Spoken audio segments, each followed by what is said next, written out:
চলে যাবি? সে কি কথা রে, তোকে তো একা যেতে দেব না। আমিও যে ক্ষুধার্ত, আমিও যে যাব তোর সাথে।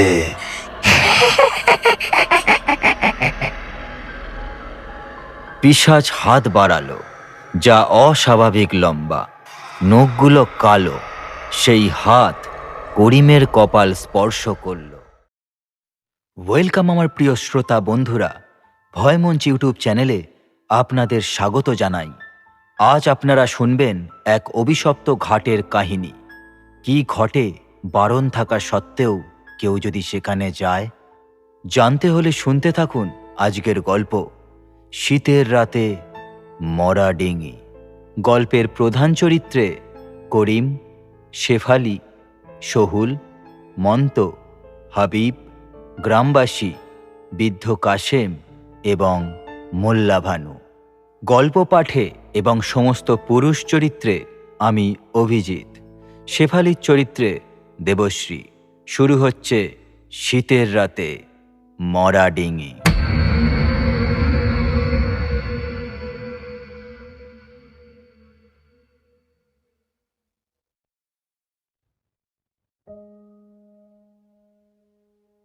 পৌষ মাস, পদ্মার বুকে কুয়াশা নামে ধোঁয়ার মতো, আর হাড় ভাঙা ঠান্ডা গ্রামটাকে জড়িয়ে ধরে লোহার শিকলের মতো। শীত এখানে শুধু ঋতু নয়, এক নিরন্তর যন্ত্রণা। আর এই যন্ত্রণার মাঝেই বাস করে করিম। বয়স 40, পেশা মাছ ধরা। পেশা বললে ভুল হবে, বাধ্যবাধকতা। জন্ম থেকে মৃত্যু পর্যন্ত জল আর জালের যুদ্ধ। করিম নদীর ধারে জাল মেরামত করতে করতে নিজের মনে বলল, আর কতদিন? প্রতিদিন একই বিচার, খালি জাল, খালি পেট, বাচ্চাদের চোখে ক্ষুধা, বউয়ের চোখেও হতাশা। হে কি জীবনের মূল্য! করিমের গ্রাম পদ্মার পাড়ে, ছোট্ট, নিঝুম। এখানে সময় যেন বরফের মতো জমে আছে। প্রতিদিন একই রুটিন, ভোরে নদী, সন্ধ্যায় ফেরা, রাতে ক্ষুধার্ত বাচ্চাদের চোখে চোখ রাখতে না পারা। অভাব এখানে শীতের চেয়েও তীব্র আর নির্মম। করিমের অন্য মাঝি বন্ধু সোহুল বলল, করিম ভাই, আজ কি অবস্থা? করিম মাথা নেড়ে বলল, কিছু নেই রে সোহুল, জল শূন্য, জাল শূন্য, পদ্মা মা যেন মুখ ফিরিয়ে নিয়েছে। শুনেছ, কালকে তো মন্ত আর তার দল নদীর ওই খাঁড়ি অংশে অনেক কাঁটা মাছ পেয়েছে। ওই জায়গায় সাধারণত কিছু ধরা পড়ে না। ওই খাঁড়িতে? সেখানে তো স্রোত ভয়ঙ্কর। ঝুঁকি নিয়েছে গো, পুরস্কারও পেয়েছে। আমাদেরও ভাবতে হবে করিম ভাই, এভাবে তো চলবে না। সেদিনই বিকেলে এক অদ্ভুত ঘটনা ঘটল। করিম তার শেষ চেষ্টা হিসেবে জাল ফেলল এক অনাধিকৃত অংশে। টান দিতেই বুঝল জাল অস্বাভাবিক ভারী। টানতে টানতে হাঁপ ধরল, জাল ভেসে উঠল, আর তাতে ছিল বিশাল আকারের একটি রুই মাছ। আর যার আকার সে জীবনে দেখেনি। শুধু একটি নয়, তার পরপরই আরও কয়েকটি বড় মাছ। করিমের চোখ বিস্ময়ে বড় হয়ে গেল এবং সে মনে মনে বলল, এ কি, এত বড় মাছ, তাও এখানে? আশ্চর্যর ব্যাপার, এত বড় মাছ তো কোনোদিন এখানে পাওয়া যায়নি। মাছগুলো ছিল খুব উজ্জ্বল, চোখ যেন কাঁচের মতো পরিষ্কার, কিন্তু তাদের দিকে তাকালে এক অদ্ভুত শীতল অনুভূতি হচ্ছিল। করিম অবাক হলেও আনন্দে তার মন ভরে গেল। এই মাছ বাজারে বিক্রি করলে কয়েকদিন সংসার চলবে। হয়তো বউ শেফালির জন্য একজোড়া কাঁচের চুড়িও আনা যাবে। এত বড় মাছ তুমি কোথায় পেলে এই মাছগুলো? কিন্তু এগুলো একটু বেশি অদ্ভুত দেখাচ্ছে না? চোখগুলো। চোখ কি হয়েছে? মাছ তো মাছ। আজ অনেক টাকা হবে, কাল আবার যাব, আরও নিয়ে আসব। কিন্তু রাতে একটি অদ্ভুত ঘটনা ঘটল। যে মাছগুলো তারা রান্না করেছিল সেগুলো খেতে গিয়ে শেফালির গলা দিয়ে নামতে চাইল না। মাছের স্বাদ ছিল তেঁতো, লবণাক্ত। পদ্মার জলের স্বাদ নয়, বরং পচা জলার স্বাদ। করিমের তা টেরই হলো না। সে লোভে মাছের পর মাছ গিলে চলল। পরের কয়েকদিন করিম প্রতিদিনই ওই একই জায়গায় প্রচুর মাছ পেতে লাগলো। তার সাফল্যর খবর ছড়িয়ে পড়ল গ্রামে। অনেকে তাকে ভাগ্যবান বলল। কিন্তু গভীর রাতে করিম ঘুমের মধ্যে অস্পষ্ট কিছু কথা বলতো। আরো আরো চাই, আরো মাছ চাই, সব মাছ আমার, সব মাছ আমার। একদিন নদীর ধারে করিমকে ধরে মন্থ বলল, হ্যাঁ রে করিম, তুই যেখানে মাছ ধরিস সেটা কি মরাডিঙি ঘাটের ওদিকে? করিম চমকে উঠে বলল, না না, মোটেও না, ওই দিকে তো যাই না। ভালোই করিস, মনে আছে তো ওই গল্প? এই ঘাটে একসময় একটা নৌকা ডুবি হয়েছিল, একটি পুরো পরিবার মারা গিয়েছিল। তারপর থেকে কেউ ওখানে মাছ পায় না, যদিও পায় সে মাছ খায় না। এই মরাডিঙি ঘাটে ভুলেও পা ফেলা যায় না, সেখানে অন্য কিছু বাস করে। কে বললে আমি ওখানে যাই? আমি ওদিকে যাই না। কিন্তু মন্তর কথায় করিমের মনে এক অদ্ভুত কৌতূহল জন্মালো। মরাডিঙি ঘাট নামটাই যেন মৃত্যুর এক গন্ধ বহন করে। লোকমুখে প্রচলিত আছে ওই ঘাটে কিছু একটা বাস করে। সে জলের নিচে শীতল অন্ধকারে থাকে আর মাছের রূপে মানুষকে লোভ দেখায়। যে মাছ ধরার চিন্তা আনে তাকে আসলে সেই ডাকে। করিম নদীর ধারে বসে নিজের মনে বলল, মরা ডিঙি, সত্যি সেখানে এত মাছ থাকে? যদি একবারই যাই, শুধু একবার, মন তো ভুল বলছে হতে পারে। লোভ একটি বিষধর জিনিস, যা মস্তিষ্কে প্রবেশ করে যুক্তিকে মেরে ফেলে, ভয়কে খেয়ে ফেলে। করিমের দারিদ্র্য, তার ক্ষুধা, তার স্বপ্ন সবাই মিলে তাকে ধাক্কা দিল মরা ডিঙের দিকে। করিম, আজ তুমি অনেক চুপচাপ। কিছু হয়েছে নাকি বলো তো? না, কিছু না, ঘুমা। পরদিন ভোর না হতেই করিম নৌকা নিয়ে বেরিয়ে পড়ল। কিন্তু আজ সে সামনের ঘাটে না গিয়ে নৌকা ঘোরালো উত্তর দিকে, যেখানে পদ্মা একটি ভয়ানক বাঁক নিয়েছে। আর তার ধারে আছে এক পরিত্যক্ত ভাঙা ঘাট, মরা ডিঙি। পরিবেশ এখানে বদলে গেছে। গাছগুলো যেন কুৎসিত ভঙ্গিতে বেঁকে আছে। পাখির ডাক এখানে নেই। জল একদম কৃষ্ণবর্ণ, আর চারিদিকে একটা গন্ধ, গলিত শ্যাওলা আর পচা মাছের। করিম নিজেকে সামলে বলল, এখানে পরিবেশটা একটু আলাদা রকম, তাতে কি, এসব মনের ভুল। মরাডিঙি ঘাট, সিঁড়ি ভাঙা, শ্যাওলায় ঢাকা, আর সর্বত্র এক শীতল নীরবতা। করিম নৌকা বাঁধল। তার হাত কাঁপছিল। সে জাল ফেলল। সঙ্গে সঙ্গে জালের টান পড়ল, ভয়ানক টান। সে টানতে লাগলো, কিন্তু জালের ওজন যেন একটা মানুষের সমান। এ কি, এত ভারী? জাল যখন উঠল, করিম হতবাক হয়ে গেল। জালে কোনো মাছ নেই। জালে আছে শুধু কালো পচা জলের কাদা, আর তার মধ্যে মিশে আছে মানুষের মাথার চুলের গুচ্ছ আর ভাঙা হাড়ের টুকরো। হঠাৎ নদীর জল উত্তাল হয়ে উঠল, আর মাঝ নদী থেকে একটা বুদবুদ ওঠা শুরু হলো। বুদবুদের মাঝ থেকে একটা মূর্তি ভেসে উঠে এলো।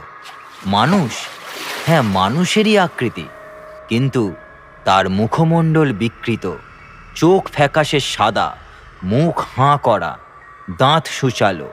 তার গায়ের রং ময়লা সবুজ, আর সর্বাঙ্গ দিয়ে কাদা ঝরছে। এসেছিস তাহলে? আর পারলি না বল লোভ সামলাতে? খুব সাহস তোর, তাই না?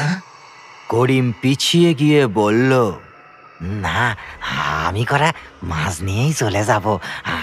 আমি এমনি এখানে কিছু করবো না, শুধু দুটো মাছ নিয়েই চলে যাব। চলে যাবি? সে কি কথা রে, তোকে তো একা যেতে দেব না। আমিও যে ক্ষুধার্ত, আমিও যে যাব তোর সাথে।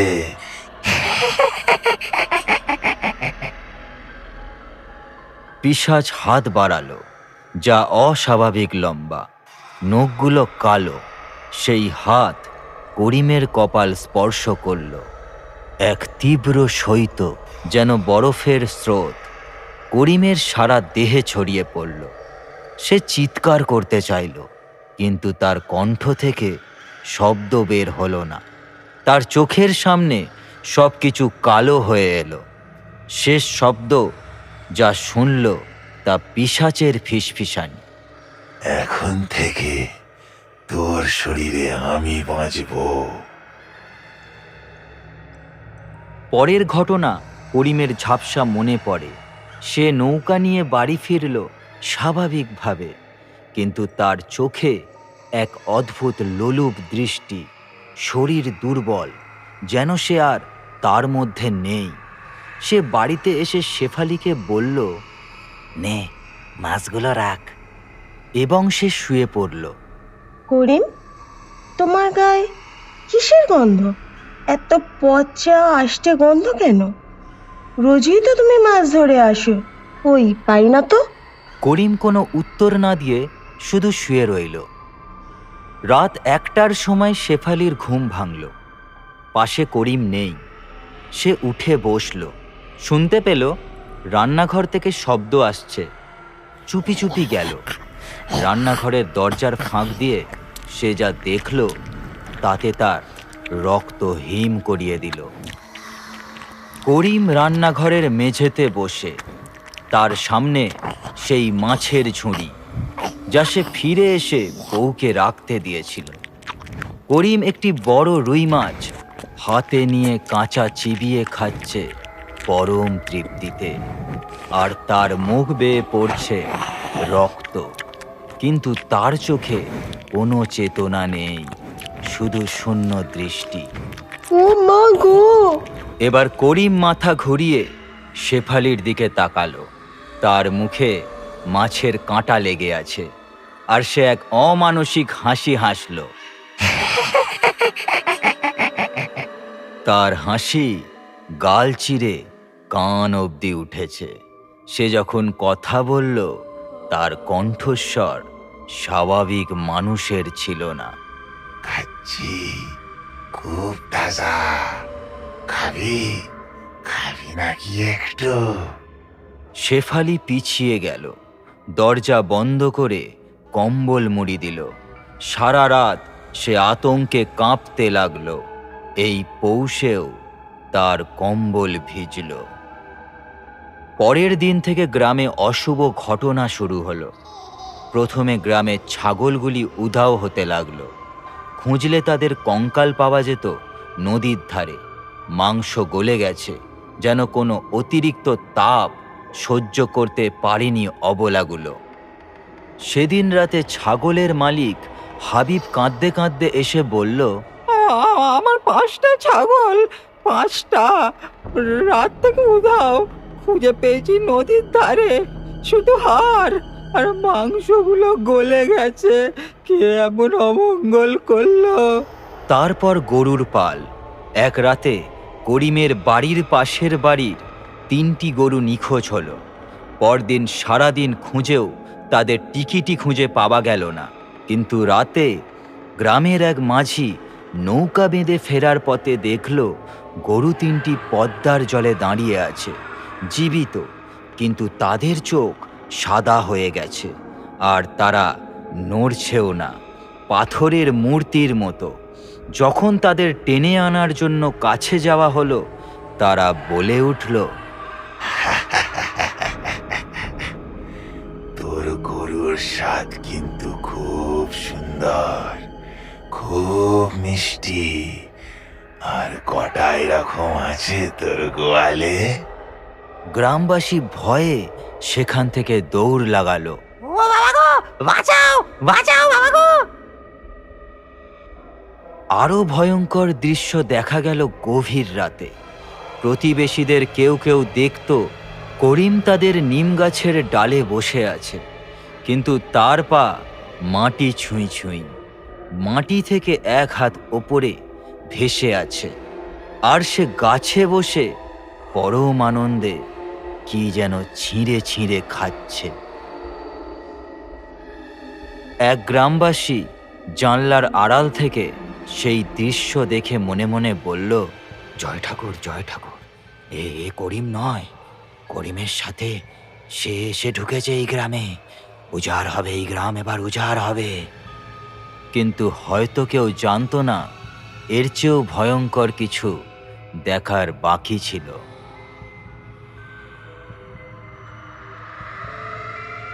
সবচেয়ে ভয়ঙ্কর ঘটনা ঘটল যখন করিম রাতে প্রতিবেশীদের ঘরে দেখা দিতে শুরু করলো। সে দরজায় আঘাত করত না, দরজার ফাঁক দিয়ে ভেতরে ঢুকে পড়ত। তার শরীর যেন কুয়াশার মতো। সে দাঁড়িয়ে থেকে শুধু তাকিয়ে থাকত ঘুমন্ত মানুষদের দিকে, আর তার মুখ থেকে কালো গাঢ় তরল টপ টপ করে বিছানায় পড়ত। যে দেখত সে 10 দিন প্রচণ্ড জ্বরে আক্রান্ত হতো, আর জ্বরের ঘোরে সে শুধু বলতো, সে আমাকে খাবে, খাবে, সে আমাকে খাবে। পরের দিন গ্রামের বয়োজ্যেষ্ঠদের কাছে হাঁটু গেড়ে শেফালি বলল, দয়া করুন, আমার করিমকে বাঁচান, ওর কিছু একটা হয়ে গেছে, ও আমার স্বামী নয়। গ্রামের মোড়ল বৃদ্ধ কাশেম বলল, শেফালি, করিম আর করিম নেই, ওর ভিতরে ভয়ঙ্কর কিছু একটা বাসা বেঁধেছে। ওই মরাডিঙির বাসিন্দা, ওই ভয়ঙ্কর পিশাচ। কি করব এখন আমি, বলুন? একজন আছে, মোল্লা ভানু। সে শুধু মন্ত্রতন্ত্র জানে না, সে প্রেতকে বন্দি করার কৌশল জানে। সে দূরের গ্রামে থাকে, তাকে আনতে হবে, কিন্তু তার জন্য অনেক টাকা খরচা। তখন এক গ্রামবাসী বলল, আমরা চাঁদা তুলবো, যা লাগে করব, এরম করে তো গ্রাম উজাড় হয়ে যাবে। তারা চাঁদা তুলল। এক যুবক দৌড়ে গেল পরের গ্রামে, ওঝা মোল্লা ভানুকে নিয়ে আসলো। মোল্লা ভানুর বয়স 70, কিন্তু চোখে তীক্ষ্ণ দৃষ্টি, আর তার হাতে একটা পুরনো কালো ঝুলি। গ্রামে এসে বাতাস শুঁকে মোল্লা ভানু বলল, এসেছে, অনেক দিন পর ক্ষুধা নিয়ে এসেছে সে। কোনো এক লোভী ওকে নিয়ে এসেছে। শেফালি কাঁদতে কাঁদতে বলল, ও যা সাহেব, বাঁচান, আমার স্বামীর ঘাড়ে চেপে ওই শয়তান এখানে এসেছে। বাঁচাতে পারবো যদি সময় থাকে। আগে আমাকে দেখাও সে যেখানে থাকে। সন্ধ্যা নামতেই মোল্লা ভানু প্রস্তুতি নিতে বলল। তার প্রয়োজন একটি কালো মুরগি, নিম পাতা, হলুদ গুঁড়ো, লাল সুতা, আর সবচেয়ে গুরুত্বপূর্ণ একটি কাঁচের বোতল, যার মুখ খুব সংকীর্ণ। মোল্লা ভানু সবাইকে বিষয়টা বুঝিয়ে বলল, এই পিশাচ লোভ দিয়ে ধরে, ওর নিজের শরীর নেই, ও মানুষের শরীরে বাস করে। মানুষের লোভ ওর অস্ত্র। ওকে বের করে বোতলে বন্দি করতে হবে, কিন্তু ও সহজে যাবে না। রাত তখন গভীর। মোল্লা ভানু করিমের বাড়ির উঠোনে বৃত্ত আঁকল নিম পাতা দিয়ে। মাঝখানে বসালো করিমকে, যে নিষ্পলক চোখে তাকিয়ে আছে, মুখে লালা ঝরছে। বৃত্তের 4 কোণে জ্বালালো ধূপ, আর বৃত্তের বাইরে ধরল কালো মুরগি। মোল্লা ভানু গভীর কণ্ঠে মন্ত্র পড়তে শুরু করলো। অধ্যমোত্থাত সুরায় বিদ্রোহে, লোভরূপায় ধীমহি, তন্ন পিশাচ পদদয়াৎ। মন্ত্র পড়ার সাথে সাথে করিমের শরীর কাঁপতে শুরু করলো। সে গর্জন করতে লাগলো, কিন্তু গর্জন করিমের গলা দিয়ে নয়, বরং তার পেটের ভেতর থেকে আসতে লাগলো গভীর কর্কশ। করিমের চোখ পুরোপুরি লাল হয়ে গেল। এবার করিমের সাথে থাকা পিশাচ বলল, ছাড় ছাড়, আমি যাব না। এ শরীর আমার, তোরা কিছুতেই আমায় তাড়াতে পারবি না। এবার মোল্লা ভানু চিৎকার করে বলল, কে তুই? কেন এর শরীরে বাসা বেঁধেছিস? চলে যা পদ্মার জলে, সেটাই তোর বাসস্থান, নয়তো তোকে আমি বন্দি বানাবো। করিমের মুখ দিয়ে কালো ধোঁয়া রূপে পিশাচ বের হতে শুরু করল। ধোঁয়াটি ঘন এবং তাতে অস্পষ্ট একটা মুখ দেখা যাচ্ছিল, যে মুখ কুঁচকে যন্ত্রণা প্রকাশ করছিল। ধোঁয়াটি বৃত্তের মধ্যে আটকা পড়ল, বেরোতে পারল না। মোল্লা ভানু ঝুলি থেকে একটি বোতল বের করে বলল, আয়, এই বোতলের ভিতরে প্রবেশ কর, নয়তো তোকে শেষ করে ফেলবো। মোল্লা ভানু বোতলের মুখ খুলে ধোঁয়ার দিকে ধরল। বোতল থেকে এক শূন্য শব্দ বের হলো। কালো ধোঁয়া সুরসুর করে বোতলের ভেতরে ঢুকতে লাগলো। করিমের দেহ থেকে ক্রমশ ধোঁয়া কমে আসছিল, আর তার চোখের লালিমাও মিলিয়ে যাচ্ছিল। পিশাচ চিৎকার করতে লাগলো, আমি ফিরে আসবো, ফিরে আসবো, আমি ফিরে আসবো। ধোঁয়াটি বোতলে ঢোকার সাথে সাথে মোল্লা ভানু দ্রুত বোতলের মুখ একটি লাল সুতা দিয়ে বেঁধে দিল। তারপর তার ওপর হলুদ গুঁড়ো ছিটিয়ে দিল। বোতলের ভেতরটা ঘন কালো অন্ধকারে ডুবে থাকা অবস্থায় দেখা গেল, আর তার মধ্যে মাঝে মাঝে একটা লাল চোখ জ্বলজ্বল করে উঠল। করিম হাঁপাতে হাঁপাতে মাটিতে লুটিয়ে পড়ল এবং স্বাভাবিক কণ্ঠে বলল, আমি আমি কোথায়? করিম, তুমি ঠিক আছো তো? মোল্লা ভানু বোতলটি তার ঝুলিতে ভরতে ভরতে বলল, ও ঠিক আছে, কিন্তু দুর্বল থাকবে এখন অনেক দিন। ওর শরীরে পিশাচের হাওয়া এখনো আছে। গরম দুধ, আদা দিয়ে ওকে প্রতিদিন খাওয়াবি মা। গ্রামবাসীরা স্বস্তির নিঃশ্বাস ফেলল।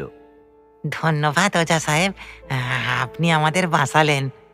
মোল্লা ভানু গম্ভীর গলায় বললেন, বাঁচালাম আপাতত, কিন্তু মনে রাখবি, এই পিশাচ ধ্বংস হয়নি, বন্দী হয়েছে। কারণ পিশাচের জন্ম লোভে, আর লোভ ধ্বংস হয় না। আমি একে নিয়ে যাব, দূর এক হ্রদের গভীরে ফেলে আসব, যেখানে কেউ যায় না। কিন্তু শিক্ষা নিস, লোভ সর্বনাশ ডেকে আনে। এই পিশাচ তোদের করিমের লোভেই এসেছিল। সে মরাডিঙি ঘাটে যাওয়ার লোভ সামলাতে পারিনি। মোল্লা ভানু পরের দিন ভোরে গ্রাম ছেড়ে চলে গেল।